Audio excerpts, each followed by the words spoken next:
Dia das Mães, dia especial. Um abraço para minha mãe. Saudades, minha mãe. Deus abençoe ricamente. Para refletir sobre o Dia das Mães, eu quero me aproveitar do texto de Gênesis, capítulo 3, versículo 20, onde o autor escreveu as seguintes palavras: O homem pôs na sua mulher o nome de Eva, por ser ela a mãe de todos os seres humanos. A origem da palavra mãe é a mesma das palavras comadre, com a mãe, madrasta, segunda mãe, e madrinha, diminutivo de madre, mãe menor. A palavra mãe, do latim mater, ela está associada a outras duas palavras.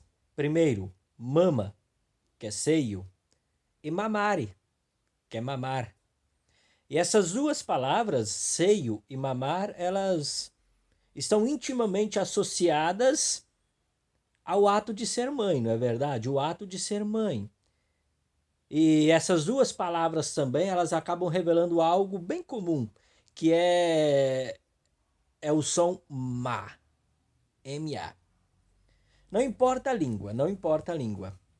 Sabendo o idioma ou não, todas as pessoas elas conseguem perceber, elas conseguem entender quando uma criança chama pela mãe. A sonoridade da palavra mãe ela é muito semelhante em todos os idiomas. Em Navajo, que é um povo indígena da América do Norte, para mãe se diz amá. Em Quichua, que é um povo indígena aqui dos Andes, eles dizem mama. Os egípcios chamam a mãe de Mut, e os coreanos de Eoma, e os suaílis chamam de mama. Tá vendo? Muito semelhante, na verdade, bem semelhante. Mesmo que não seja o nosso idioma, se alguém falar Eoma, bom, a gente já entende que é mãe. Mama, a gente já sabe que é mãe. Nós dizemos mãe, mamãe. Qual o motivo disso? Deve-se ao fato de que os primeiros sons que os bebês produzem são sons provenientes das consoantes M, P e B. E para a produção dessas consoantes, os bebês eles precisam apenas saber abrir e fechar a boca, sem necessidade de dentes ou de língua. É... Talvez a pergunta é, mas por que mamã e não babá, papá? Bem, durante a amamentação, as crianças elas produzem um som nasal, né, já que elas estão comprimidas ali no seio, né? Então um som nasal semelhante ao Então por causa disso que é má, é mamã. E isso é muito típico de qualquer bebê e também em qualquer idioma.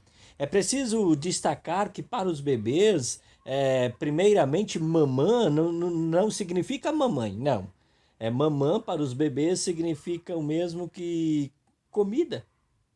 E isso está tão relacionado na origem latina, na palavra mamãe, que é justamente mama e seio, né? Então, uma criança quando fala mamã, ela praticamente não está falando mamãe, mas ela está falando comida, estou com fome.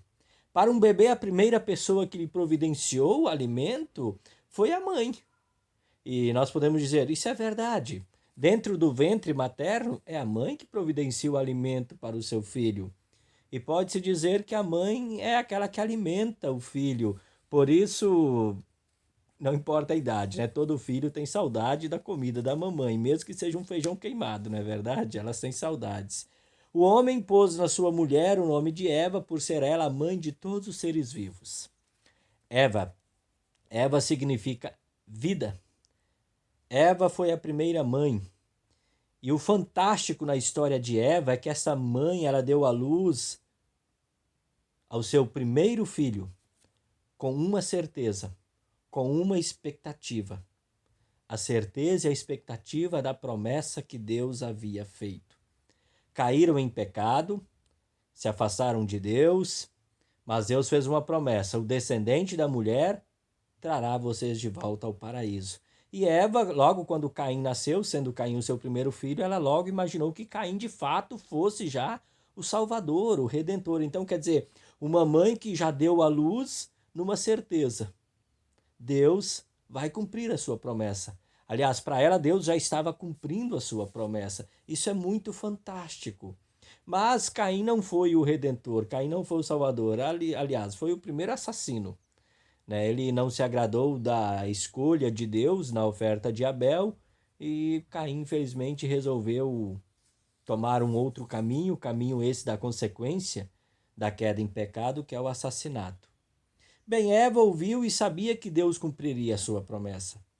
Mas essa promessa, ela foi cumprida no tempo de Deus. Por isso o apóstolo Paulo, na carta aos Gálatas, Gálatas 4, versículo 4, escreveu assim: Vindo, porém, à plenitude do tempo, Deus enviou o seu filho, nascido de mulher, nascido sob a lei. Desde o nascimento de Caim, o ser humano viveu na esperança do cumprimento da promessa do Redentor. E após milhares de anos, tendo Deus cumprido a sua promessa ao enviar o seu filho Jesus, diz o apóstolo João, o seu povo não o recebeu. Eva é a mãe de tudo que vive. Adão sabia que nós viveríamos da semente de Eva. Aliás, Adão só deu nome para Eva após a promessa de Deus. E ele deu o nome de Eva. Sendo Eva, ele podia dar outro nome. Joana, podia ter falado Rebeca, Esther, não, mas ele colocou o nome Eva. E Adão só colocou o nome Eva por ter compreendido que Eva é a mãe de tudo que vive. Ele sabia que todos nós viveríamos da semente de Eva, por isso colocou esse nome. O homem caído em pecado, o ser humano caído em pecado, ele não sabe mais como lidar com Deus. Tanto que logo após a queda em pecado, ouvindo a voz de Deus, o ser humano resolveu se esconder de Deus. E foi preciso com que Deus tomasse a iniciativa. Foi preciso com que Deus se aproximasse do ser humano. E claro que Deus se aproximou, mas ao se aproximar, Deus anunciou as consequências da queda em pecado, mas ele também trouxe uma mensagem de esperança, uma mensagem de salvação, a mensagem de que o Salvador viria, semente da mulher, descendente da mulher. Muitas mães, ao longo da história, criaram seus filhos com esta esperança. Muitas mães até tiveram a esperança de que elas seriam a mãe do Salvador. Para que o Senhor Jesus viesse ao mundo para nos salvar, muitas mães, infelizmente, elas também tiveram que sofrer para que a promessa a respeito do Filho de Deus fosse cumprida. Nós podemos nos lembrar daquela mãe, a mãe Joquebede, que teve que colocar o seu filho dentro de um cesto e colocar esse filho no rio.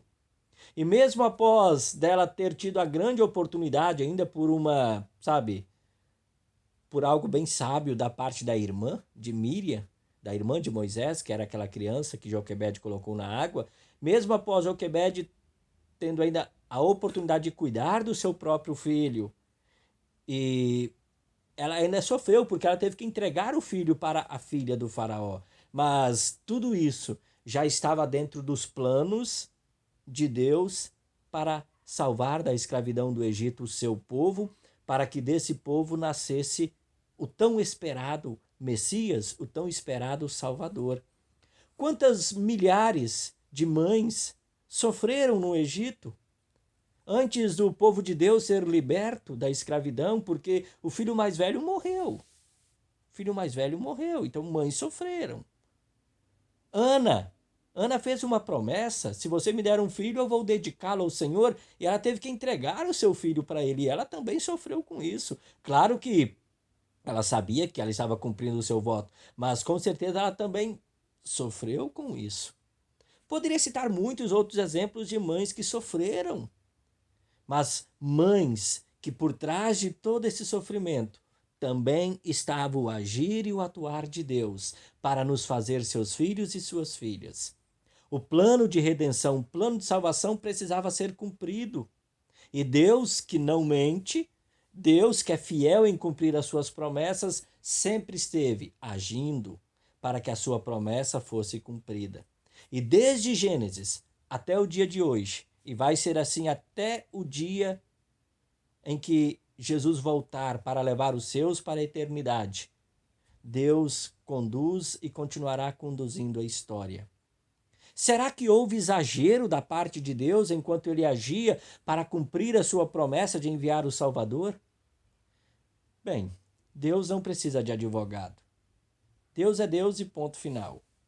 Muitos não concordam com algumas coisas que Deus fez e que a palavra de Deus muito fiel registra.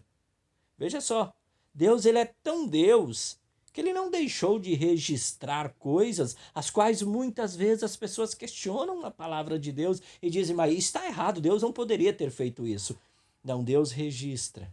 E muitos não concordam.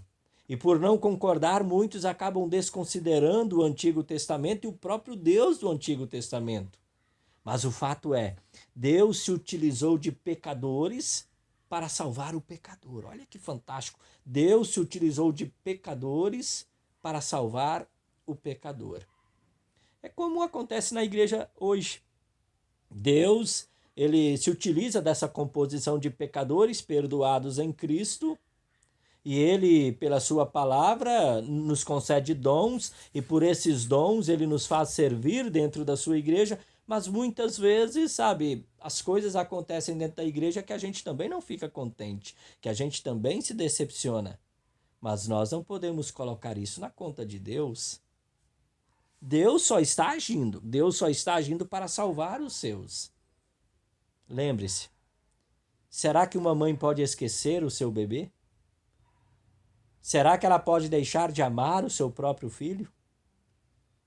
Bem, se uma mãe pode esquecer o seu bebê, se uma mãe pode deixar de amar o seu filho, mesmo que isso acontecesse, eu nunca esquecerei de vocês.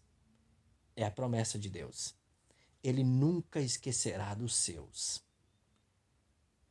a quem ele resolveu amar. E de tanto amar, abandonou o seu filho na cruz para não nos abandonar, para não nos perder. Deus fez o possível e o impossível para vir ao nosso encontro, para nos salvar, porque o seu amor por nós é um amor que não tem limites. Que Deus te abençoe, querida mãe, nesse Dia das Mães, nessa certeza de promessa feita e promessa cumprida da parte de Deus. Certeza de que Deus ainda tem uma promessa para cumprir. Jesus vai voltar para julgar os vivos e os mortos, e que nós possamos continuar educando e criando os nossos filhos nessa certeza e nessa esperança.